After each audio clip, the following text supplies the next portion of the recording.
ಹಾಸನದಲ್ಲಿ ಸಾಲದ ವಿಚಾರಕ್ಕೆ ಪತ್ನಿ ಹಾಗೂ ಅಪ್ರಾಪ್ತ ಪುತ್ರನಿಂದಲೇ ಹೋಟೆಲ್ ಮಾಲೀಕ ಗುರುಮೂರ್ತಿ ಕೊಲೆ ಶಂಕೆ ವ್ಯಕ್ತವಾಗಿದೆ.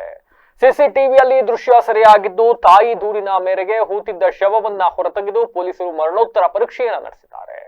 ಹಾಸನ ನಗರದ ತಣ್ಣೀರು ಹೊಳದಲ್ಲಿ ಕೆರಡಾಪುರ ಮಿಲಿಟರಿ ಹೋಟೆಲ್ ನಡೆಸ್ತಾ ಇದ್ದ ಗುರುಮೂರ್ತಿ 44 ವರ್ಷ ಅವರಿಂದ ಮೃತಪಟ್ಟ ದೊಡ್ಡದೈವಿ. ಇವರು ವ್ಯಾಪಾರ ಹಾಗೂ ಇನ್ನಿತರ ಕಾರಣಗಳಿಂದಾಗಿ ಸಾಕಷ್ಟು ಸಾಲ ಮಾಡಿಕೊಂಡಿದ್ರು ಅಂತ ಹೇಳಲಾಗ್ತಾ ಇದೆ. ಇದೇ ವಿಚಾರಕ್ಕೆ ಸಂಬಂಧಿಸಿದಂತೆ ಪತ್ನಿ ವೀಣಾ ಹಾಗೂ ಗುರುಮೂರ್ತಿ ನಡುವೆ ಆಗಾಗ ಜಗಳ ನಡೀತಾ ಇತ್ತಂತೆ.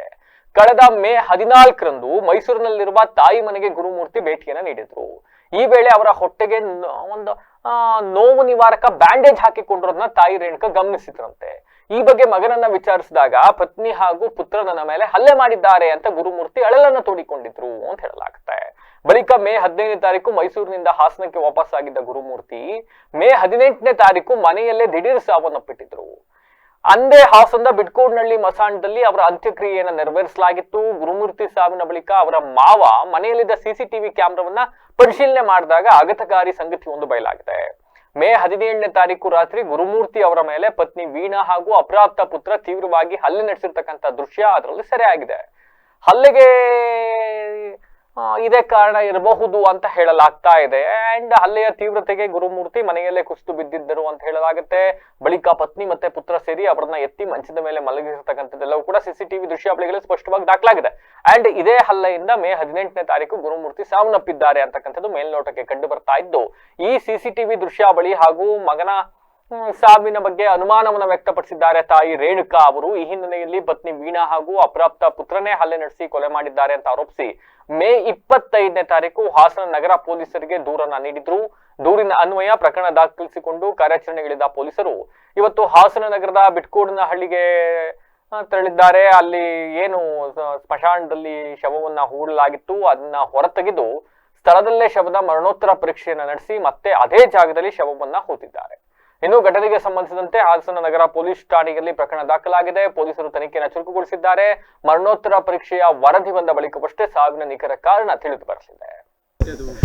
ನಾವು ಜೊತೆಯಲ್ಲಿ ಒಂದು 5-6 ವರ್ಷ ಇದ್ದು ಅವಾಗ ಮನೆಯಲ್ಲಿ ಜಗಳ, ಅವಳು ಏನು ಮಾಡ್ತಿದ್ದಿಲ್ಲ, ನಮ್ಮನ್ನು ನೋಡ್ಕೋತಿದ್ದಿಲ್ಲ.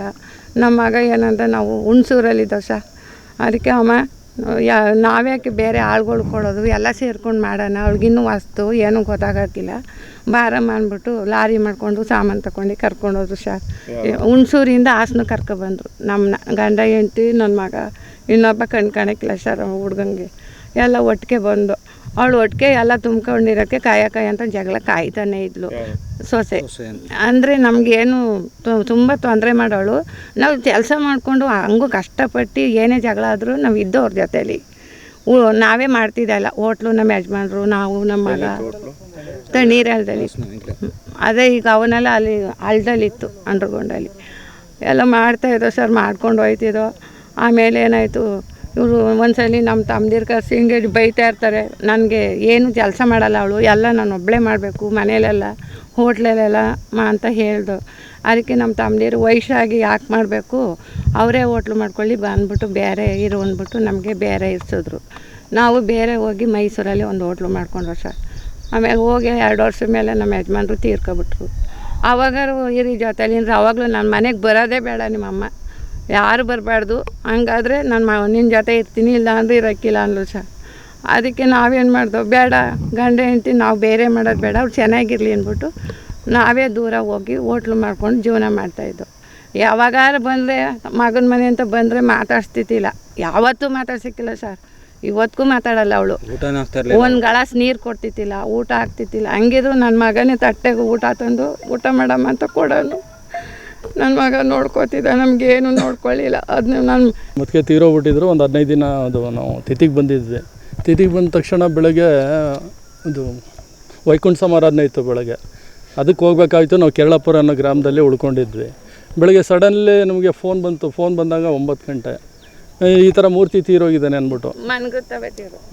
ಆವಾಗ ನನಗೆ ಅನುಮಾನ ಬಂತು. ನಾವು ಶಾಕಾಗಿ ಗಾಬರಿಯಾಗಿ ನಮ್ಮ ಅಕ್ಕವ್ರು ಕರ್ಕೊಂಡು ಬಂದ್ವಿ. ಬಂದು ನೋಡಿದಾಗ ಅಲ್ಲಿ ಹೆಣದ ಹತ್ರ ಯಾರೂ ಇರಲಿಲ್ಲ. ಸುಮ್ಮನೆ ಒಂದು 10 ಜನ ಕೂತಿದ್ರು ಅಷ್ಟೇ. ಆಮೇಲೆ ಅವ್ರು ಹುಡುಗಿ ಕಡೆಯವರೆಲ್ಲ ಬಂದ್ಬಿಟ್ಟು ಹುಡುಗ ಎಲ್ಲೆಲ್ಲಿ ಸಾಲ ಮಾಡಿದ್ದಾನೆ, ಎಲ್ಲೆಲ್ಲಿ ಲೋನ್ ತೊಗೊಂಡಿದ್ದಾನೆ, ಯಾವ ಇನ್ಶೂರೆನ್ಸ್ ಬರುತ್ತೆ, ಅವ್ರಿಗೆಲ್ಲ ಕರೆಸಿ ಬ್ಯಾಂಕವ್ರಿಗೆ ಕರೆಸಿ, ಇನ್ಶೂರೆನ್ಸ್ ಅವ್ರಿಗೆ ಕರೆಸಿ ಸಂಬಂಧಪಟ್ಟವ್ರು ಬೇರೆಯವ್ರು ಕರೆಸಿ ಸಾಲ ಎಲ್ಲ ಮನ್ನಾ ಆಗುತ್ತೆ ಅದ್ರ ಬಗ್ಗೆ ಯೋಚನೆ ಮಾಡ್ತಿದ್ರೆ ಹೊರತು ಬೇರೆ ಬಗ್ಗೆ ಏನು ಯೋಚನೆ ಮಾಡಲಿಲ್ಲ ಅವರು. ಸತ್ತವನೇನೋ ಕಣ್ಣೀರು ಇಲ್ಲ, ಮಕ್ಕಳಲ್ಲೂ ಇಲ್ಲ, ಹೆಂಡ್ತಿನೂ ಇಲ್ಲ, ಬರೀ ಅವರು ದುಡ್ಡಿನ ಬಗ್ಗೆ ಸಾಲ ಮನ್ನಾ ಆಗುತ್ತೆ ಅಂತ ಯೋಚನೆ ಮಾಡ್ತಾಯಿದ್ದಾರೆ. ನಾವು ಇದು ಒದ್ದಾಡಿ ಸತ್ತ ಅಂತ ಹೇಳಿದ್ರು. ಮಗನ ಕೇಳಿದೆ, CCTV ಫುಟೇಜ್ ಕೇಳಿದೆ, ಅವ್ನು ಎಷ್ಟೊತ್ತಾದರೂ ಕೊಡಲೇ ಇಲ್ಲ, ಬೆಳಗ್ಗೆವ್ರಿಗೆ ಸಂಜೆವರೆಗೂ. ಆಮೇಲೆ ಇನ್ನೇನು ಮಾಡೋಕ್ಕಾಗುತ್ತೆ, ಅವ್ರು ಕೇಳಿದ್ರು ಬಾಡಿನ ಉಣೋದು ಅಥವಾ ಸುಡೋದು ಅಂತ ಕೇಳಿದ್ರು. ಯಾಕೆ ಅಂತ ಕೇಳಿದೆ. ಊತ್ರೆ ಡಾಕ್ಯುಮೆಂಟ್ ಸಿಗೋಲ್ಲ, ಡೆತ್ ಸರ್ಟಿಫಿಕೇಟು, ಸುಟ್ಟರೆ ಸಿಗುತ್ತೆ ಅಂದರು. ಯಾರು ಹೇಳಿದ್ದು ನಿಮಗೆ ಆ ಥರ ಏನಿಲ್ಲ, ನೀವು ಹೂಳಿ ಆಮೇಲೆ ನೋಡ್ಕೊಳ್ಳೋಣ ಅಂದೆ. ಆಮೇಲೆ ಅನುಮಾನ ಬಂತು, ಡೌಟ್ ಬಂತು. ನಾನು ಇವ್ರ ನಡವಳಿಕೆಗಳು ನೋಡಿ ಸಂಜೆ ಏನು ಮಾಡಿದೆ, ಇವ್ರ ಬಾಡಿ ಈ ಕಡೆ ತೊಗೊಂಡ್ರು. DVR ಬಿಚ್ಕೊಂಡು ನೋಡಿದಾಗ ಊರಿಗೆ ತೊಗೊಂಡೋದ್ವಿ ಮೈಸೂರಿಗೆ. ಅಲ್ಲಿ ನೋಡಿದಾಗ ಇವರು ತಾಯಿ ಮಗ ಹೊಡಿತಾ ಇರೋದು, ಅಲ್ಲೇ ಮಾಡ್ತಾ ಇರೋದೆಲ್ಲ ಇತ್ತು. ಅದನ್ನು DVR ಫುಟೇಜ್ ನೋಡಿಕೊಂಡು ಆಮೇಲೆ ಅನುಮಾನ ಬಂದೆ, ತಿಥಿ ಎಲ್ಲ ಇತ್ತು. ಆಮೇಲೆ ಒಂದು 10 ಡೇಸ್ ಆದಮೇಲೆ ಬಂದು ಕಂಪ್ಲೇಂಟ್ ಕೊಟ್ವಿ. SP ಆಫೀಸಿಗೆ ಕಂಪ್ಲೇಂಟ್ ಕೊಟ್ಟಿದ್ದೀವಿ. SP ಅವರು ಸೈನ್ ಮಾಡಿ ಕೊಟ್ಟಿದ್ದಾರೆ. ಅದನ್ನು DSP ಕೊಟ್ಟರು. DSP ಬಂದು ಸರ್ಕಲ್ ಇನ್ಸ್ಪೆಕ್ಟರ್ ಮತ್ತು ಸಬ್ ಇನ್ಸ್ಪೆಕ್ಟರ್ ಕೊಟ್ಟಿದ್ದಾರೆ. ಅದನ್ನು ಕೊಟ್ಟಿದ್ದೀವಿ ಅಲ್ಲಿ ಕಂಪ್ಲೇಂಟನ್ನು. ಅದು ನಮಗೆ ನ್ಯಾಯ ಸಿಗಬೇಕಷ್ಟೇ, ಬೇರೆನೂ ನಾವು ಕೇಳಲ್ಲ. ನಮ್ಮ ಹುಡುಗನಿಗೆ ನ್ಯಾಯ ಸಿಗಬೇಕು. ಅವ್ನು ಭಾಳ ಸಾಲ ಮಾಡಿಸ್ಬಿಟ್ಟು ಅವ್ನಿಗೆ ಯೋಚನೆ ಬರೋಂಗೆ ಮಾಡಿ ಅವನು ಸುಮ್ಮನೆ ಹಿಂಸೆಯಲ್ಲಿ ಸತ್ತಿದ್ದಾನೆ. ಅವನು 1 ಕೋಟಿ ಸಾಲ ಮಾಡಿಸಿದ್ದಾರೆ ಅವನಿಗೆ.